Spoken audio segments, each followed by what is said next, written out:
Hey guys, so a little while back I was on Facebook and I found a pretty good deal on a Miata, so I went out to get it, and I just wanted to use this video as an introduction. I actually found it for $4,000 and I talked him down to $3,500, which made it a really good deal because the car had a bit of things that made it better. Like it had good wheels, it had a hard top, it had all of the little features like cruise control and stuff like that. So the car was actually a really good find. So I wanted to use this video as just an introduction to the car. I'm going to end up fixing it and then just driving around for a little while. It's not going to be a car that I do much to because I realized it has basically everything done to it already. Otherwise, I'd have to go a completely different route. I have different Miatas that I want to modify through this time, but this one is just going to be a nice little daily. It's probably not going to be on the channel much after I fix it. I just wanted to give an introduction to the car and how I got it and everything like that. So yeah, now we're about ready to actually get this trailered out. Everything paid for, tied down, good, you know, fairly solid.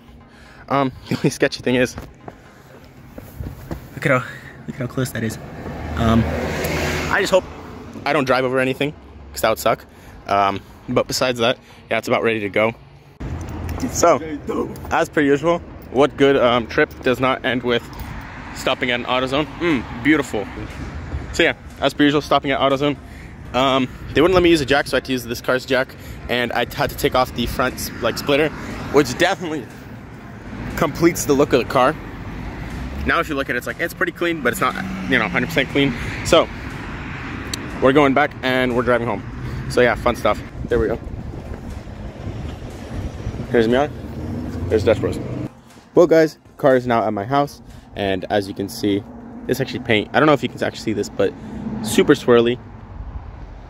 I didn't realize that my paint wasn't actually as swirly as I thought it was until comparing it to this one. But still, fun stuff. Let's see what's under the hood. Why I had to tow it.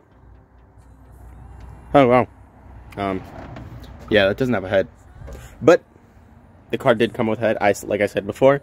And I have done a little bit of work to it. I will show exactly what I'm going to be doing.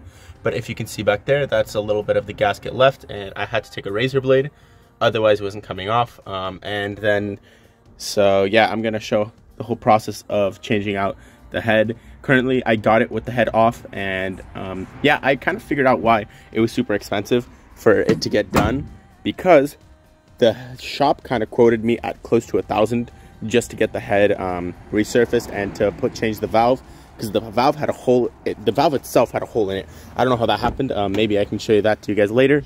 And these, yeah, I already went out to buy these, so I kind of want to finish it as soon as possible. So that ended up costing me close to $500, because this was like, because I wanted the whole kit for all of the gaskets and everything. So, you know, while I'm here, there's no point on cheaping out. I got the water pump because, you know, same thing with the timing belt and water pump. I don't want to cheap out. This is 120k miles and it already blew a head. So if I'm spending the money on the head, I might as well spend the money on everything else. And so that's why I think that it ended up costing as much as it did. Doggos wanted to say hi. Hello, dog. Hello, dog. But yeah, so it has all the parts to get done. It has a bunch of like weird hoses. I don't know. So this car is fairly, from what I can tell, fairly well taken care of. I took all this top part kind of ripped off when I was moving the car, and I had to take off that front lip. However, I didn't take it off soon enough. As you can tell, there's some paint chipping. So I do have a couple buddies that do paint, and I will get this full front bumper repainted. But also, like, there's a chip over here, and like that was before. There are like just some random little chip spots and dips. Like there are 2 chips right there that you can see. This is fairly well put together. Doesn't seem like too many things. Of course, I'm going to do a deep clean of the entire engine bay while the head is out, because why not if I'm already here. Besides that, I'm going to have to get to work and get all this ready. It's actually going to take about a week. Well, you guys won't notice the time difference, but the shop said that it would take at least a week for them to check it out. So that's kind of a shame, because it's going to probably take about 2 weeks from this point to when this actually gets done. So I decided to just take this apart in my own time, see if I could check what's wrong with it.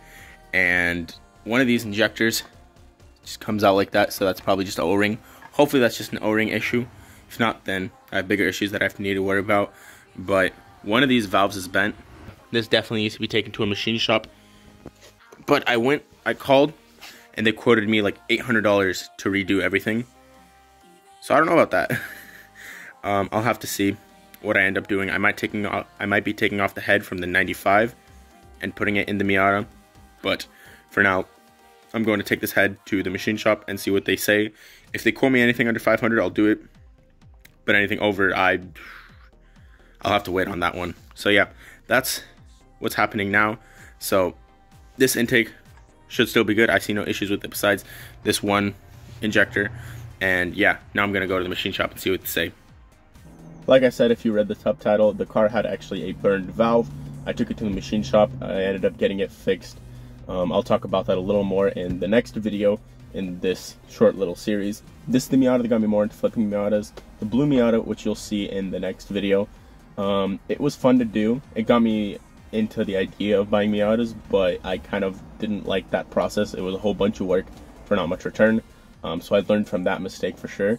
But this Miata ended up being a really good find, and I really have enjoyed my time with it. So thanks for watching the video, guys.